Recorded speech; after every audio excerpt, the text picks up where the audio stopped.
Hi, this is Carrie from Scrapyard Chicks. I want to show you our fun Smash It art journal. This is truly one of those projects that Darcy and I came up with.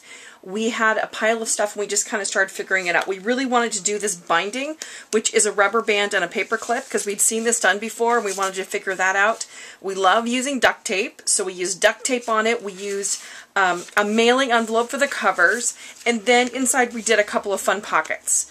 So I'm going to show you how to put this together. In ours, in addition to our pockets, we have a bunch of just plain pieces of paper, and this is a great time to get out all of those great word stamps that you've been saving up. You could actually use rub-on stickers, just kind of get out all those sort of random things. So we've got some of that. We also did some graph paper inside. And then, so we've got a pocket here. I'm going to show you how to put that one together. Another pocket, or another just a page with a tag that you could journal on. Clip out a picture, staple it on there, glue it on there, paper clip it on there. We're going to do this kind of a pocket too, which is a pocket in down there, and it's also a pocket up here at the top. So we've just got a bunch of fun different things. You can put an envelope in there. So there's some more graph paper. So you can see that other kind of pocket we're going to use. So we're going to show you how to do the covers and how to do two pockets. Another thing that we did that's not actually in this book is we also got some of this cool writing paper. Looks like, reminds me of like kindergarten or something.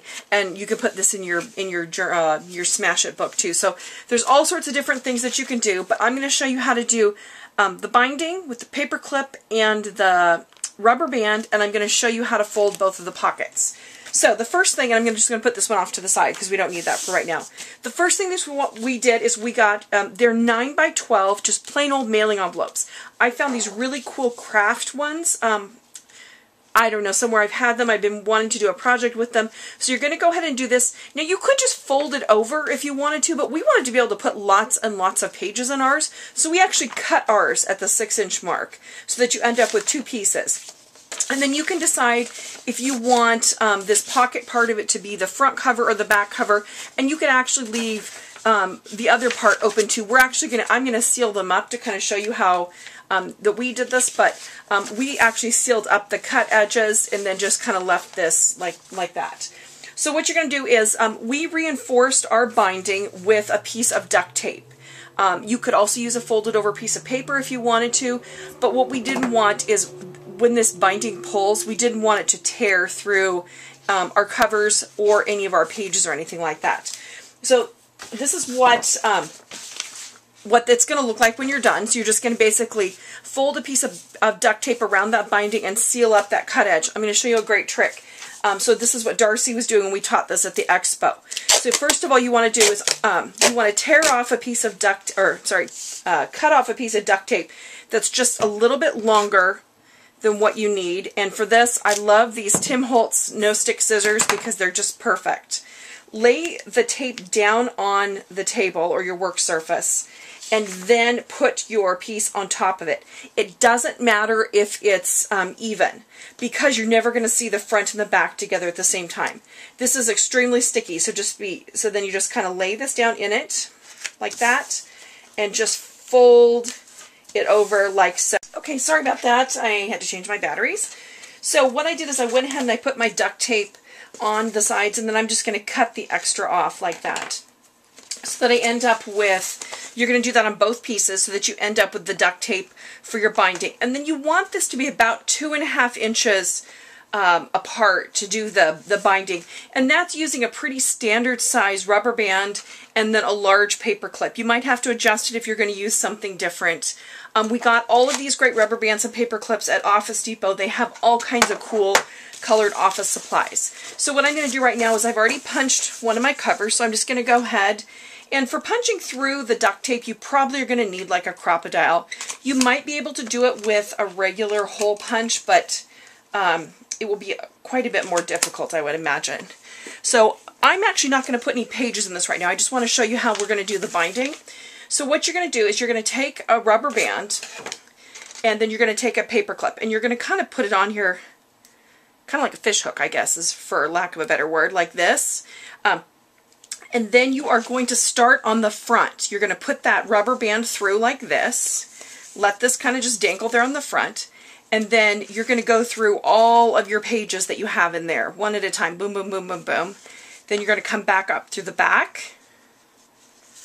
with that same rubber band, and then you're just going to take it like this. See, you're going to do that, and you're just going to pull that with that paper clip. See how cool that is? The nice thing is it's very expandable, so you can put lots and lots of pages in this. If you wanted to, you could do one at the top and one at the bottom. With ours, we really just did one in the center, and it really holds it nice and tight without with giving you lots of space to put extra stuff in. So that's all there is to the binding. So you want about 2.5 inches apart for this one. So I'm going to go ahead and put this off to the side, and I'm going to show you how to do a couple of those pockets that we have inside of this one. The first thing we're going to do is we're going to do one of the pockets. You want a 9x12 piece of pattern paper. Now, if you have a cool double-sided pattern, you the piece that you cut off is going to be 3 inches, and you can use that actually to do the rest of the pocket. I'll kind of show you what we're going to do here. So what we're going to do is you're just going to fold that in, those pieces in, because basically we're going to create a pocket. Our book is about 9x6, so that's what we're kind of going for. So you're just going to kind of fold it.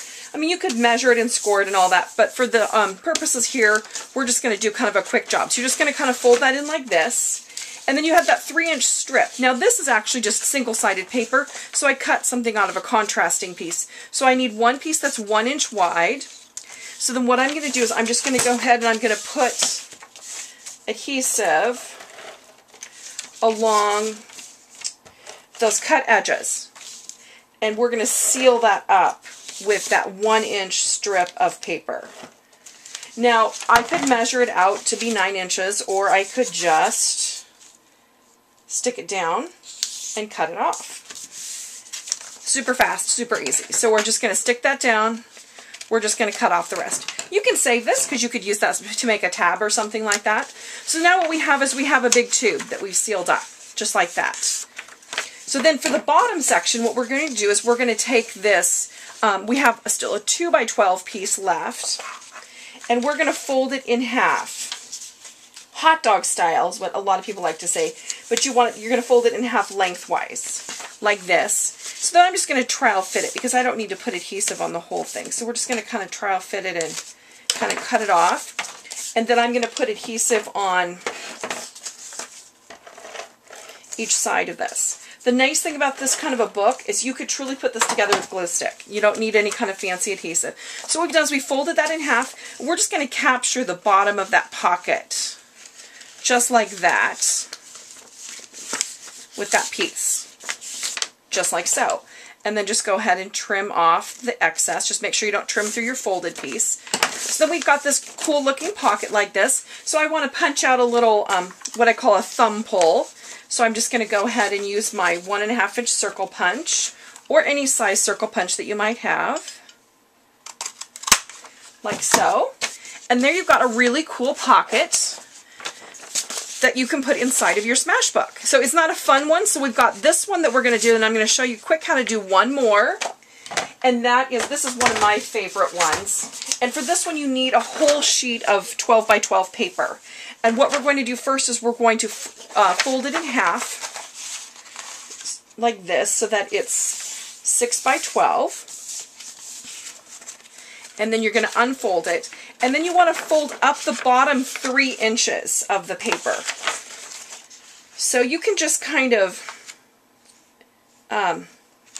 estimate about how far you want that to be. You can mark it, whatever kind of works best for you. You can use a score pal if you want to. I'm just going to do a quick pen mark there. This paper is not very heavyweight, so it makes it really easy to fold. I don't even need to use a score pal to do it. And you know what? If it's a little bit smaller, if it's a little bit bigger, I think that's kind of cool. I kind of like that sort of effect on these kind of art journals. Okay, so we folded it 6x12, opened it back up, and then fold that bottom 3 inches up like this. And see how that makes a really nice pocket? And then what we're going to do is we're going to seal up this bottom edge and then this edge, and we're going to punch our holes over here. So we have a pocket like this, and then we also have a pocket here at the top. We're going to do that same thing. We can punch out a thumb pull out of that top section, like this. And then I'm just going to go ahead and seal up those edges. And you know, you could definitely add lots of cool stuff onto these. So look at that. So we have our second kind of pocket. Now if you don't like the white, you could use one of your contrasting pieces. You could go right over top of that to kind of decorate up that pocket. But that way you've got a great place to stash magazine articles or whatever else you want for your smash book. So what you're going to do is then you can just go ahead and cut up some more paper. You can do your fun cover, and then you've got a couple great pocket ideas to put together for your Smash It art journal. Like I said, the duct tape is really fun. We also used a tab punch and made some tabs. I'm going to show you there's an easy way to do a tab. If you don't have a tab punch, you've got, here's the leftover piece of that paper that we folded over. So you can kind of cut yourself a little section of that that's 2 inches probably by about 1 1/4 or something. And if you don't have a tab punch, maybe you just have a little corner rounder, that's no problem. Just go ahead, round those upper corners like that. And you can go ahead and you could glue that onto your pocket, and you've got a great tab. You didn't even have to use any kind of a special punch or anything like that, or a Cricut or anything. So there you go. So there's our 2 pockets and our cover for our Smash Book. I hope you enjoyed that. Thanks. And go to our website, scrapyardchicks.com. We've got all kinds of great kits and videos and all sorts of stuff on there.